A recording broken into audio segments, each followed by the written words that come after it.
Hello students, मैं सिद्धू सिंह यादव आपका अपने ऑल आउट सीरीज में स्वागत करता हूं। और आज मैं 10वीं कक्षा के एनसीईआरटी कोर्स का जो है 14वां चैप्टर है सांख्यिकी, जिसका हल आज मैं करने जा रहा हूं। इससे पहले कि मैं आगे बढ़ूं, आपसे रिक्वेस्ट करना चाहता हूं कि मेरे चैनल को फॉलो कर ले, सब्सक्राइब कर ले, लाइक करें और आगे शेयर भी करें ताकि सभी को इससे जानकारी मिल सके। और ये बीबीआई क्वेश्चंस हैं जो 2026 के एग्जाम में आने वाले हैं, तो आप जो है इसको देख करके, बीबीआई क्वेश्चंस को देख करके एग्जाम की तैयारी कर सकते हैं और आप जो है बढ़िया नंबर प्राप्त कर सकते हैं। और जो भी क्वेश्चंस है 100% है कि इसमें जो है आपको आने वाला है, ऐसा एक भी क्वेश्चन नहीं है कि नहीं आएगा। हर चैप्टर से ये क्वेश्चंस को अगर तैयार कर लिया जाए तो हमको लगता है कि आप 100 नंबर आराम से बना लेंगे। ठीक है, तो हम ज्यादा समय आपका नहीं लेते हैं, हम चलते हैं क्वेश्चन की तरफ। लिखा है कि निम्न आंकड़ों के माध्य ज्ञात कीजिए। ये आंकड़े हमें प्राप्त है जिसमें चर है, कुछ चर हैं जिनके बारंबारता दिए हुए हैं। चर है 4, 6, 8, 10, 12। 4 के बारंबारता 4 है, 6 के बारंबारता 8 है और 8 का बारंबारता जो है 14 है, 10 का बारंबारता 11 है और 12 का बारंबारता 3 है। इसका माध्य ज्ञात करना है। जब इस प्रकार का आए, यहाँ तक ही टेबल दिया रहता है, ये एक्स्ट्रा हम बना लिए हैं ताकि इसको हमको बनाने में आसानी हो। हम क्या करते हैं, फिर से एक और घर बनाते हैं, इसी में इसी प्रकार का एक और घर बनाते हैं यहाँ पर, इसी के समकक्ष। ठीक है, और इसको जो है सबसे पहले जो चर होता है उसको हम x मानते हैं, चर को x मान लेते हैं और f जो ये बारंबारता जो है इसको f मान लेते हैं। ठीक है, f फ्रीक्वेंसी होता है, फ्रीक्वेंसी मतलब बारंबारता, तो इसलिए f ही मानते हैं। और यहाँ पर क्या करते हैं, जब चर और बारंबारता है तो ये बहुत ही आसान होता है। हम क्या करते हैं, इसको fx लिखते हैं, यानी f गुना x करते हैं। fx का मतलब f गुना x। अब हम सीधा ही इसको गुना करते हैं, 4 चौके 16, 6 आठे 48, 14 आठे 112, 11 दहे 110 और 12 तिया 36। ठीक है, अब क्या करते हैं, ये जो है तो इसमें हम क्या करते हैं, बारंबारता का कुल कर लेते हैं और fx का भी कुल कर लेते हैं। यानी यहाँ पर जो है इसका बारंबारता का कुल कर लेते हैं, अर्थात 8 4 12, 12 14 26, 26 11 37, 37 3 40।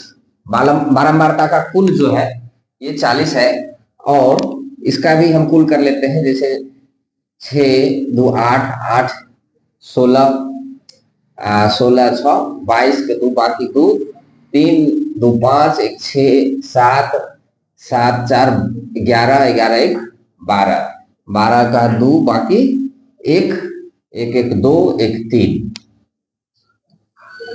तो इस तरह से 322 प्राप्त हुआ है। तब ये जो f है, ये इसको हम लिख लेंगे सिग्मा f बराबर 40। ये सिग्मा f हुआ, मतलब फ्रीक्वेंसी का कुल योग, बारंबारता का कुल योग सिग्मा f कहलाता है। उसी तरह इसको भी हम करेंगे, इसका कुल योग सिग्मा fx, सिग्मा fx, इसको सिग्मा बोलते हैं। सिग्मा fx बराबर जो है ये 322 है। तब माध्य बराबर क्या होता है, तो माध्य बराबर हम एक सूत्र लिखेंगे, माध्य बराबर सिग्मा fx बटे सिग्मा f। इस तरह से हम सूत्र लिख लेंगे। अब सिग्मा fx देख लीजिए कितना है, 322 बटे 40। सिग्मा f जो है वो 40 है। अब हम इसको एक जीरो उड़ाएंगे तो एक अंक के बाद दशमलव दे सकते हैं। अब 4 का टेबल आपको आता है, आप आराम से इसको भाग दे सकते हैं। 4 से भाग देंगे, 4 8 32, 8 के बाद तो दशमलव आ गया, तो हम यहाँ दशमलव दे देंगे। और यहाँ पर तो 2 है, तो 2 तो लगेगा नहीं 4 के टेबल में, पहले हम 0 दे देंगे, उसके बाद इस पर 0 बैठाएंगे तो हम 4 बचे 20 लिख सकते हैं। ठीक है, तो इस तरह से जो है 8.05 इसका आंसर हो गया। माध्य बराबर हम लिख सकते हैं 8.05, ये आपका आंसर हो गया। तो देखिए कितना आसान है, बहुत ही आसान है, और इसमें जो है आपको अच्छा नंबर मिलने वाला है, पूरा का पूरा नंबर मिलने वाला है। इसलिए आप जो है इसको फॉलो करते रहे, मेरे चैनल को जो है सब्सक्राइब कर ले, ताकि आप देख पाए जल्दी से, मतलब सबसे पहले आप देख पाए। तो चलते हैं अगले प्रश्न की ओर। चलिए देखते हैं अगले प्रश्न की ओर कि निम्नलिखित बंटन का बहुलक ज्ञात करें। इसमें है बहुलक ज्ञात करना है, वर्ग अंतराल दिया हुआ है और बारंबारता। वर्ग अंतराल 80 से 85, 85 से 90, 90 और 90 से 95, 95 से 100, 100 से 105, 105 से 110 है, 110 से 115, जिसकी बारंबारता जो है क्रमशः है 33, 27, 85, 155, 110, 45 और 15, ये बारंबारताएं हैं, और ये जो है उसका वर्ग अंतराल है। बहुलक में इस तरह से दिया हुआ रहता है। तो जैसा कि हम हर बार हर वीडियो में हम बता रहे हैं कि मेरा जो है ये प्रश्न जो होता है उसको समझने का क्षमता कैसे आएगा। तो समझने के लिए क्या करता है कि जो दिया हुआ है उसको हम ग्रहण करें, उसको हम लिखें, तो समझ में आएगा। जैसे इसमें हम देख लेते हैं, बहुलक है, बहुलक में हमको क्या क्या प्राप्त करना होता है। तो सबसे पहले जो होता है इसमें बहुलक वर्ग की खोज करनी होती है। जहां ये आंकड़े दिए हुए हैं, ये बंटन दिया हुआ है, तो उसमें हम सबसे पहले एक बहुलक वर्ग खोजते हैं। हम लिखते हैं बहुलक वर्ग। बहुलक वर्ग बराबर क्या होता है, अब कैसे समझेंगे? तो एक बात याद रखिए, बहु मतलब होता है बहुत, बहु मतलब बहुत होता है। तो बहुत सबसे बड़ी बारंबारता यानी सबसे बहुत बारंबारता किसकी है? तो ये 155 है। तो बहुलक वर्ग जो है वो है 95 से 100, ये बहुलक वर्ग है। अब इसी से जो है मेरा काम होगा। बहुलक वर्ग का पता चला है कि ये 95 से 100 है। तो इसमें जो है हमको L प्राप्त करना होता है, उसके बाद जो है H प्राप्त करना होता है, F1 प्राप्त करना होता है, F0 प्राप्त करना होता है, F2 प्राप्त करना होता है। ठीक है, अब इसमें से जो है L क्या होता है? L जो होता है ये बहुलक वर्ग की निम्न सीमा जो है वही L होता है। यानी ये इसमें से निम्न सीमा है 95, यानी कम संख्या। निम्न सीमा मतलब जो कम संख्या है, लोअर है। तो ये जो लोअर है वो 95 है। H क्या होता है? इसके बीच की कितनी दूरी है, यहां से यहां तक कितनी दूरी है? तो 5 की दूरी है। सब में 5 5 की दूरी आ रही है, वही H है। तो जैसे कि यहाँ H बराबर हम लिख लेंगे 5। H बराबर क्या लिख लेंगे? 5। अब चलते हैं F1 क्या होता है? तो F1 क्या होता है? बहुलक वर्ग की बारंबारता। F1 जो होता है बहुलक वर्ग की बारंबारता। तो हम लिख लेंगे बहुलक वर्ग की बारंबारता है 155। उसके बाद है F0 क्या होता है? F, कुछ लोग इसको FO पढ़ते हैं, F0 है। तो F0 जो है इससे पहले की बारंबारता है 85। तो F0 बराबर हम लिख लेते हैं 85। फिर लिखते हैं F2। F2 जो होता है इस बारंबारता के बाद वाली, ठीक बाद वाली बारंबारता, वो है 110। इस तरह से आप यदि समझना चाहे तो इसको आप इस तरह से समझ सकते हैं कि ये L जो होता है, L उसको ये आप लिख ले, याद कर ले तो बहुत अच्छा रहेगा।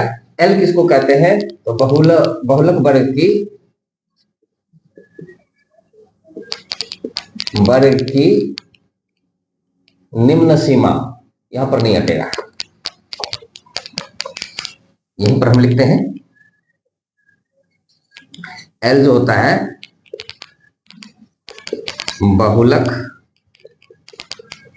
वर्ग की निम्न सीमा, और उसके बाद है H।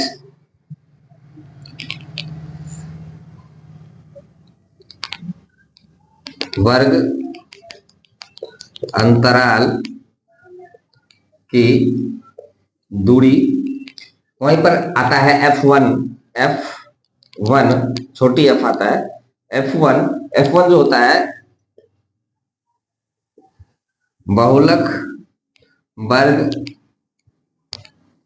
की बारंबारता, की बारंबारता। वहीं F0 जो होता है बहुलक वर्ग से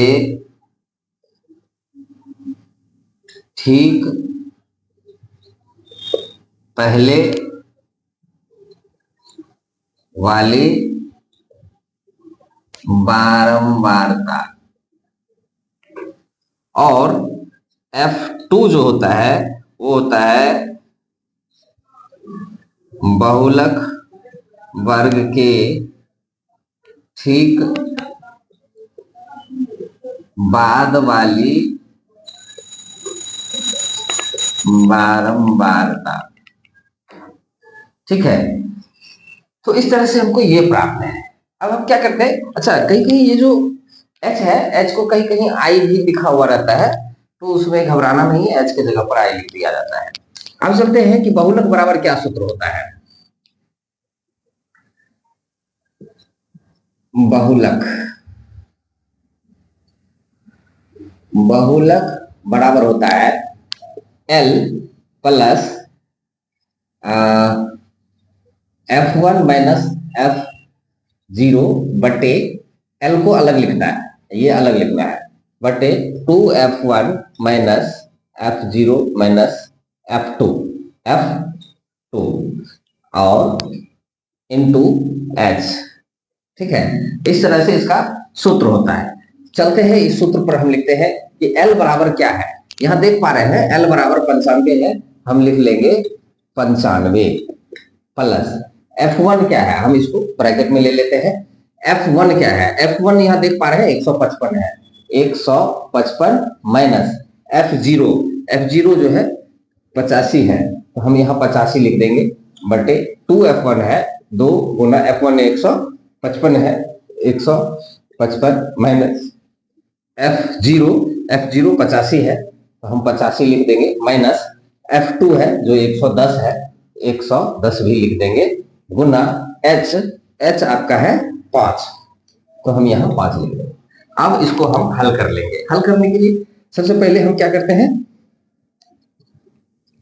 95 है लिख देते हैं, प्लस 155 में से 85 घटाते हैं, क्या आता है, 5 में से 5 गया 0 आ गया, फिर यहाँ 15 में से 8 गया 7, बटे 155 दूनी होता है 310 माइनस 185, सॉरी 85 और 110 ये दोनों माइनस में है, हम इन दोनों को जोड़ देंगे तो आ जाएगा 195 गुना 5। तो इस तरह से हम फिर से इसको हल करते हैं, ये आ जाएगा 95 प्लस 70 बटे 310 में से हम 195 को घटाते हैं, 10 ये 10 में से 5 गया, 5 बच गया, फिर यहाँ जो है बच गया 0, तो इससे 1 पे चलेगा 10 में से 9 गया 1, यहाँ बच गया 2 में से 1 गया 1, यानी 115 गुना यहाँ 5 है, तो हम 5 से इसको काट सकते हैं, 5 से काटते हैं तो आ जाता है 5 दूनी 10 और बच जाता है 1, 5 तिहाई 15। अब ये कटने वाला नहीं है, तो हम इसको लिख सकते हैं, जो है हम लिख सकते हैं 95 प्लस 70 बटे 23। अब क्या करेंगे, इसको जो है यहाँ 23 से हम भाग दे देंगे इसमें, तो हमको जोड़ना आसान हो जाएगा, जैसे 23 से भाग देंगे, 23 तिहाई 69, तो 1 बच जाएगा, तो पॉइंट देते हैं, 1 पर सुना देंगे तो 23 में लगने वाला नहीं है, इसलिए हम 0 दे देंगे, फिर 1 बार सुना देंगे तो 100 हो जाएगा, 100 में हम भाग देते हैं, 23 चौके 92 होता है, तो हम 0 4 लिख सकते हैं, तो 95 3 98, तो हम यहाँ पर लिख सकते हैं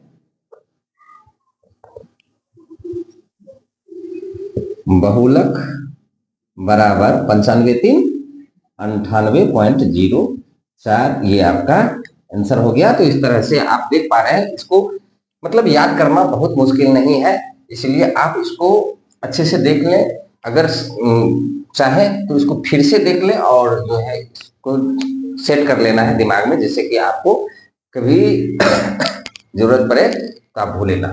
तो चलते हैं हम अगले प्रश्न की ओर। तो इसमें जो है देखते हैं कि निम्नलिखित बंटन का माध्यिका ज्ञात करें। वर्ग अंतराल दिया हुआ है 40 से 45, 45 से 50, 50 से 55, 55 से 60, 60 से 65, 65 से 70, 70 से 75 और इसी का क्रमशः बारंबारता दिया हुआ है 2, 3, 8, 6, 6, 3, 2। अब इसका जब माध्यिका ज्ञात करना है तो माध्यिका में सबसे पहले तो एक और लाइन बना लेते हैं हम इसी के समांतर। तो यहाँ पर देखिए हम लाइन बना लेते हैं ऐसे, और जितने घर इसमें है उतने घर इसको भी हम बना देते हैं ताकि ये अच्छा से रह सके। अब क्या करते हैं, तो सबसे पहले हम यहाँ लिखते हैं संचयी बारंबारता। क्या लिखते हैं? संचयी बारंबारता, संचयी बारंबारता, जिसमें ये बारंबारता का संचय होता है, सभी को जोड़ करके लिखा जाता है। संचयी बारंबारता निकालने का बहुत ही आसान तरीका है, आप देख सकते हैं। जैसे ये 2 है तो पहले घर में 2 ही रहेंगे। अगर इसको जोड़ दिया जाए तो यहाँ 3 है तो 3 2 5 आदमी का जो है, जैसे कि इसी घर का जो है गणना किया जाए तो जैसे पहले घर में देखिए 2 हुआ, दूसरे घर में 3 हुआ, तो टोटल कितने हो गए? तो इस तरह से हम इसको जोड़ देते हैं। यहाँ 2 3 कितने हो गए? 5, 5 आदमी का संचय किया गया इतने घरों में। अब चलते हैं इसमें, यहाँ 8 और 5 कितना हो गया? 13, यानी तीसरे घर जब कर लिए तो 8 घर हुआ था, लेकिन टोटल कितना हो गया? 13। संचयी बारंबारता बनाने से गणक को जो है, जो गणना करते हैं, जनगणना करते हैं, या जो भी चीज का किसी भी चीज का गणना करते हैं, उसका संचयी बारंबारता बनाने से ये होता है कि उसको आंकड़ों का हिसाब तुरंत मिल जाता है। यहाँ पर देखिए 3 घर में जो है 13 आदमी का जो है यहाँ पर हिसाब मिला है। अब चलते हैं चौथे घर में चला तो 13 6 19, फिर 19 6 25, 25 3 28, 28 2 30, और जितना ये है उतना ही जोड़ करके ये होना चाहिए। ये बारंबारता जो है अगर टोटल जोड़ा जाए तो जितना ये अंतिम में आया है उतना ही आना चाहिए, तभी वो सही होगा। तो यहाँ पर हम क्या करते हैं, 2 3 5 8 13, 13 6 19, 19 6 25, 25 3 28, 28 2 30, ये आ गया है। और इसी को जो है हम n मानते हैं, n बराबर 30, n बराबर 30। अब हम क्या करते हैं, जब संचयी बारंबारता हमको प्राप्त हो गया है तब इसमें जिस तरह से हम बहुलक वर्ग की खोज की थी उसी तरह से हम माध्यिका वर्ग की खोज करेंगे। माध्यिका वर्ग का खोज करने का एक नियम है। क्या नियम है? तो यहाँ कुल आंकड़े कितने हैं, उसकी बारंबारता का कुल योग कितना है, जिसको n कहते हैं। हम लिखते हैं n बराबर 30 है तो n/2 यही लिख लेते हैं। n/2 अगर कर दिया जाए तो 30/2 करेंगे तो आ जाएगा 15। ये 15 जो है, ये 15 किस में समाएगा?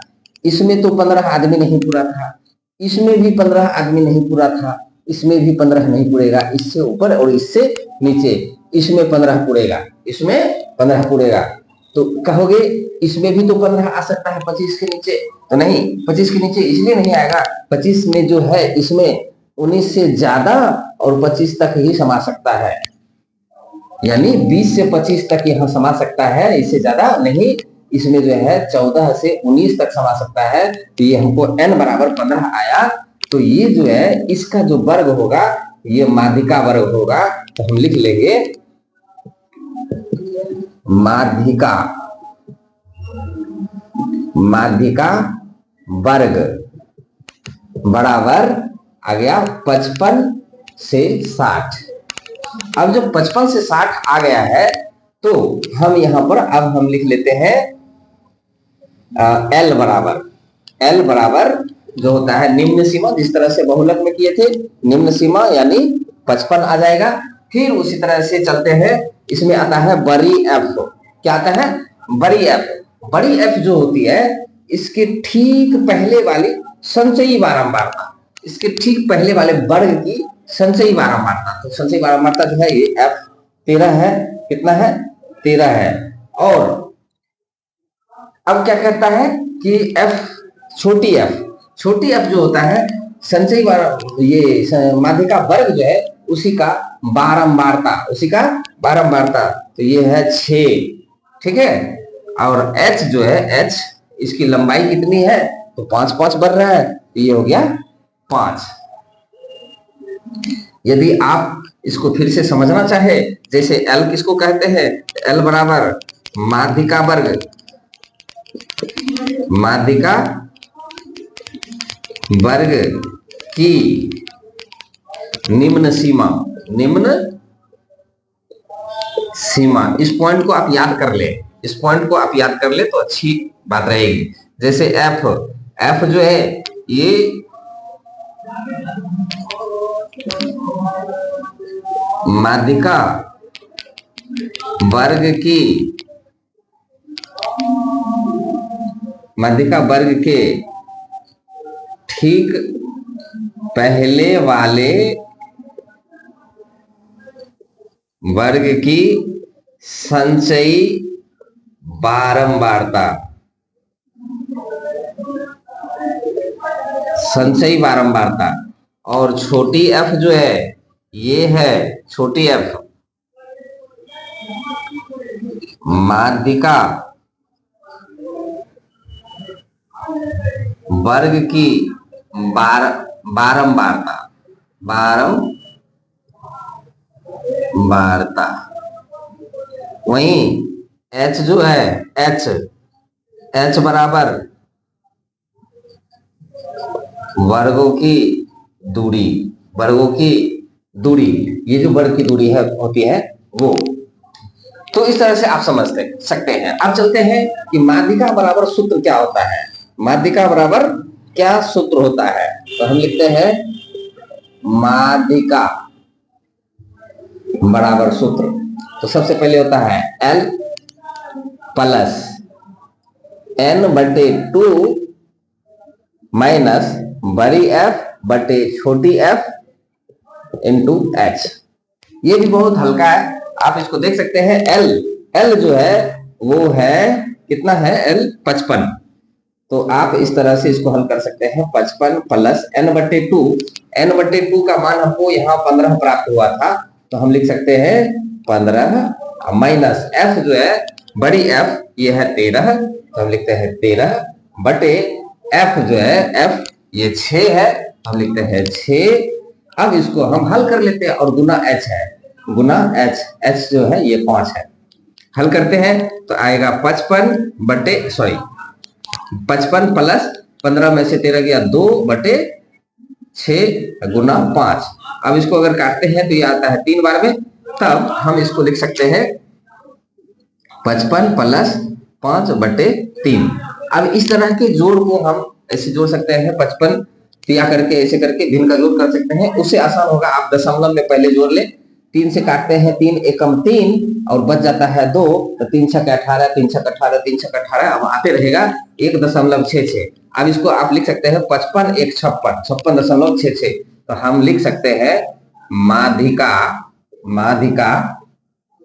बराबर 56.66 ऐसे। तो ये आपका आंसर हो गया। बहुत ही आसान तरीका से आप इसका माध्यिका का भी निकाल सकते हैं। तो चलते हैं हम अगले प्रश्न की ओर। चलिए देखते हैं, यहाँ लिखा है कि निम्नलिखित बंटन का माध्य ज्ञात करें। माध्य ज्ञात करने के लिए यहाँ पर एक बंटन दिया गया है जिसमें वर्ग अंतराल है, उसमें सिर्फ चर दिया हुआ था। अब इसमें जो है वर्ग अंतराल दिया हुआ है। वर्ग अंतराल जब दिया हुआ रहता है तो हमको एक स्टेप और बढ़ना होता है। जैसे यहाँ पर जो है हम लिख लेते हैं वर्ग चिन्ह, यहाँ लिख लेते हैं वर्ग चिन्ह।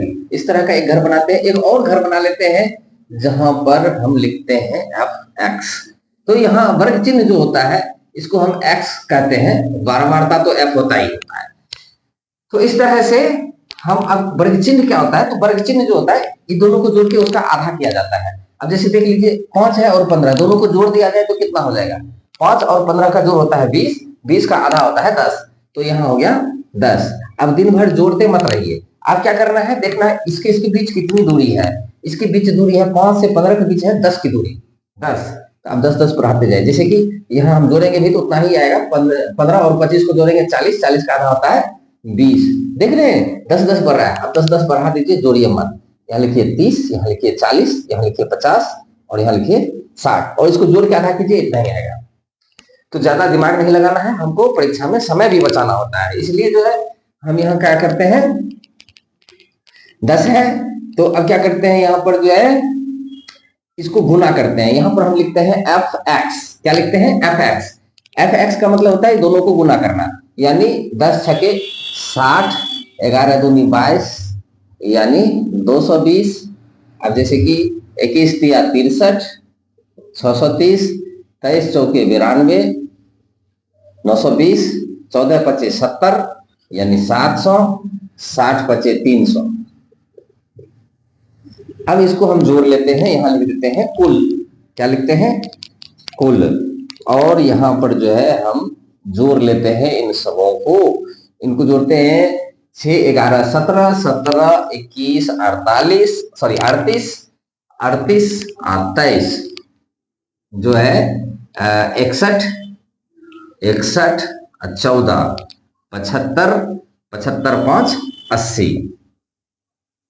और इसको नहीं जोड़ते हैं, बड़े चिन्ह को नहीं जोड़ते हैं, हम इसको जोड़ते हैं बारहमारता को। 0 0 0 0 0 आ गया 0, फिर 0 0 2 3 5 2 7 6 13 के 3 बाकी 1 3 1 4 7 11 11 9 20 20 26 26 2 28 2830।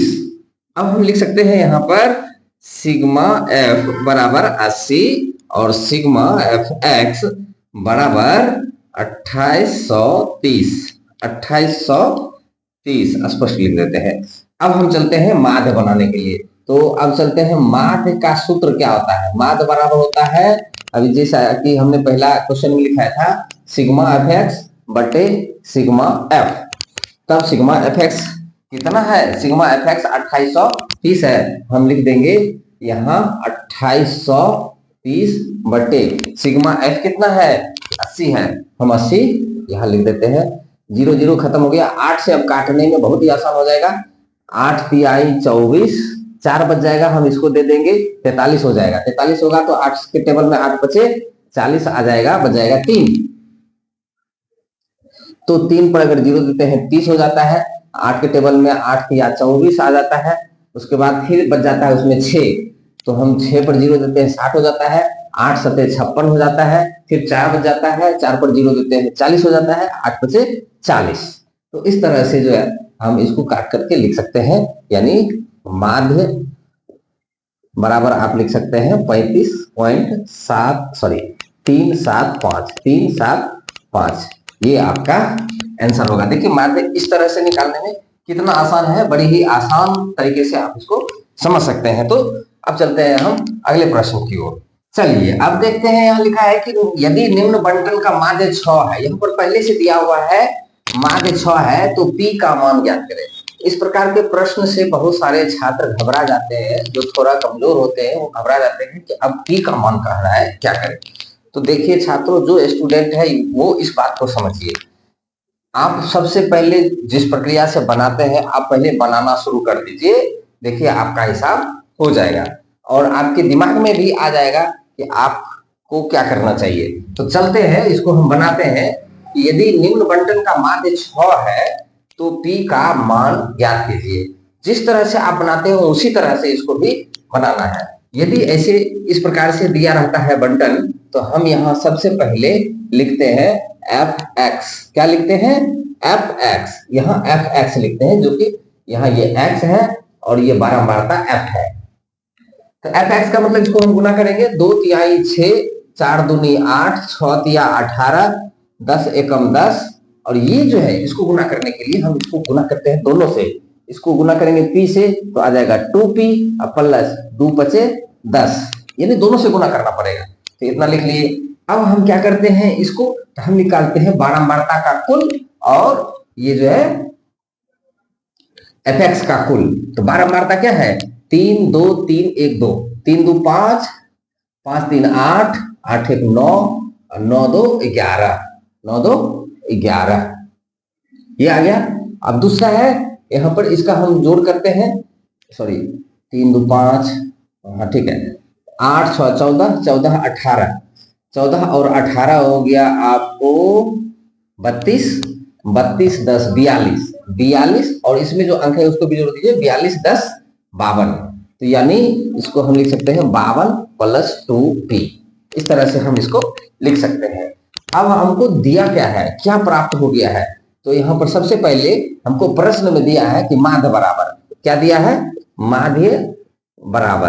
प्रश्न में कुछ ना कुछ दिया हुआ रहता है, तो माध्य बराबर दिया है 6, और क्या हमको बारंबारता जो है सिग्मा एफ ये बराबर प्राप्त हुआ है 11, और सिग्मा एफ एक्स ये बराबर हमको प्राप्त हुआ है 52 प्लस 2p।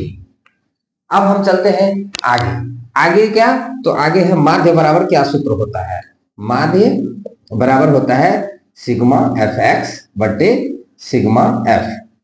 तब क्या होता है, सिग्मा एफ एक्स यहाँ क्या लिखा है 52 प्लस 2p, 52 प्लस 2p बटे सिग्मा एफ क्या लिखा है 11, और यही बराबर जो है हमको 6 प्राप्त है। क्या प्राप्त है, 6 प्राप्त है। अब इसको हम हल कर देते हैं। जब बराबर के आर पार आ गया तो हम बराबर के आर पार वाले को क्या करते हैं, हम क्रॉस मल्टीप्लिकेशन करते हैं। क्या करते हैं, क्रॉस मल्टीप्लिकेशन, जिसको हम अपने क्षेत्रीय भाषा में, देसी भाषा में कोना कोनी गुना करते हैं। तो कोना कोनी गुना करते हैं, एक को 52 से गुना करेंगे तो आ जाएगा, यहाँ पर हम बना लेते हैं ताकि भुतलाए ना, तो एक को 52 से गुना करेंगे तो आ जाएगा 52 प्लस एक को 2p से गुना करेंगे तो 2p बराबर 6 को 11 से गुना करते हैं तो आ जाता है 66। अब हम आप लोग भी समझ गए होंगे, हमको समझ ही गए हैं। तो यहाँ p वाले को एक तरफ, बिना p वाले को एक तरफ करते हैं, 2p को यहाँ रख लेते हैं, 66 बराबर के उस पार पहले से है, अब 52 को उस पार भेजना है, यहाँ प्लस 52 है, उधर जाकर के माइनस 52 हो जाएगा। अब क्या करते हैं, 2p बराबर इसको घटाते हैं तो क्या बन जाता है, 66 में से 52 गया, 6 में से 2 गया 4, 6 में से 5 गया 1, यानी 14 बच गया। तो हम इसको काट सकते हैं 2 सते 14, यानी p बराबर कितना प्राप्त हुआ 7। ये आपका आंसर है। आप देख सकते हैं, इस तरह से आप इसका आंसर निकाल सकते हैं। तो चलते हैं अब अगले प्रश्न की ओर। देखते हैं अगला प्रश्न है कि यदि किसी आंकड़े की माध्यिका 12 और बहुलक 18 है। यहाँ पर हमको दिया है माध्यिका, माध्यिका जो है ये दिया है 12 एवं बहुलक जो है, बहुलक ये 18 दिया हुआ है। तो माध्य ज्ञात करना है। क्या ज्ञात करना है, माध्य। माध्य ज्ञात करने के लिए हम क्या करते हैं, एक सूत्र है जो कि होता है 3 गुना माध्यिका, 3 गुना माध्यिका बराबर बहुलक प्लस 2 गुना माध्य, 2 गुना माध्य। तो हम क्या करते हैं, हम इसको इधर कर लेते हैं, यानी 3 गुना, या इसी पर हम सेट कर लेते हैं तो कोई बात नहीं है, पहले इसको हम सेट कर लेते हैं, उसके बाद इधर उधर कर लेंगे। तो 3 गुना माध्यिका कितना है, माध्यिका 12 है, बराबर बहुलक कितना है 18 है, प्लस 2 गुना माध्य, 2 गुना माध्य, माध्य नहीं मालूम है, ऐसा हम लिख सकते हैं। अब क्या करते हैं, हम 12 दिया 36 लिख सकते हैं, इसको इधर कर लेते हैं तो आ जाएगा -18 हो जाएगा, बराबर ये है 2 गुना माध्य। तब यहाँ हम देख पा रहे हैं 36 में से 18 गया 18 बराबर 2 गुना माध्य। तो हम इसको इस तरह से काट सकते हैं 2 नमा 18, यानी माध्य बराबर कितना हो गया, माध्य बराबर 9 हो गया, माध्य बराबर 9 हो गया। यही आपका आंसर है। देखिए कितना आसान है, इसको आप छोड़ के भागने वाले थे, आप इसको देख लीजिए, इसको एक नंबर में भी आ जाएगा। चलते हैं अगले प्रश्न की ओर। चलिए देखते हैं, यहाँ देखा जा रहा है कि 7 छात्रों का औसत भार 56 केजी है, उसमें 6 छात्रों का भार क्रमशः दिया हुआ है 52, 58, 55, 53 और 56 केजी तथा 54 केजी है। तो 7वें छात्र का भार क्या होगा। तो यहाँ पर सबसे पहले जो है प्रश्न को देखना है, प्रश्न में क्या दिया है उन चीजों को उतारना है। सबसे पहले लिखा है 7 छात्रों का औसत भार 56 केजी, हम लिखेंगे 7 छात्रों का औसत भार, औसत भार क्या दिया है 56, अर्थात जो है यहाँ पर अगर हम 7 छात्रों का कुल भार अगर करते हैं तो 56 गुना 7 लिख सकते हैं, 7 छके 42, 7 पचे 35, 4 39, इतना केजी ये टोटल होता है। ठीक है, अब चलते हैं 6 छात्रों का भार। 6 छात्रों का भार, 6 छात्रों का भार जो दिया है हम उसे पहले उतार लेते हैं। तो लिखा है 6 छात्रों का भार 52 है, प्लस अगर टोटल किया जाए तो हम सबको प्लस कर लेते हैं। 52 plus 58 plus 55 plus 53 plus 56 plus 54, और 7वें छात्र का भार नहीं मालूम है तो इतना आ जाता है। इसको हम अगर टोटल करते हैं तो 4 6 10 3 13 13 5 18 18 8 26 26 2 28 का 8, बाकी 2 2 5 7 7 5 12 12 5 17 17 5 22 22 5 27 27 5 32, तो ये 32 आता है, यानी 328 केजी। अब सोच लीजिए 7 छात्र का कुल भार जो है 392 और 6 छात्र का कुल भार जो है 328 केजी। अगर हम इसमें से घटा दें तो एक आदमी का भार जरूर निकल जाएगा। तो हम लिखेंगे 7वें छात्र का भार, 7वें छात्र का भार बराबर 7 छात्र का कुल भार माइनस 6 छात्र का कुल भार। तो हम क्या लिख सकते हैं, 7 छात्र का कुल भार था 392 केजी, इसमें से हम कितना घटाएंगे तो 6 छात्र का कुल भार है 328 केजी। अब इसको हम घटाते हैं तो क्या आ जाता है, 12 में से 8 गया 4, यहां बच गया 8, 8 में से 2 गया 6, यहां 3 में से 3 गया 0, यानी हम लिखेंगे 7वें छात्र का भार बराबर कितना है 64 केजी। ये आपका आंसर हो गया। तो धन्यवाद। तो इस तरह से आप मेरे वीडियो को देखते रहें और मेरे चैनल को सब्सक्राइब करें, लाइक करें, कमेंट करें और इसको आगे भेजते रहें दूसरे छात्रों को, ताकि मेरा भी प्रोत्साहन होता रहे, बढ़ता रहे और जो है आपको हम अच्छे से अच्छे वीडियो देते रहे। 2026 के एग्जाम के अच्छे तैयारी के लिए जो है आप मेरे अगले वीडियो को जरूर देखें। धन्यवाद।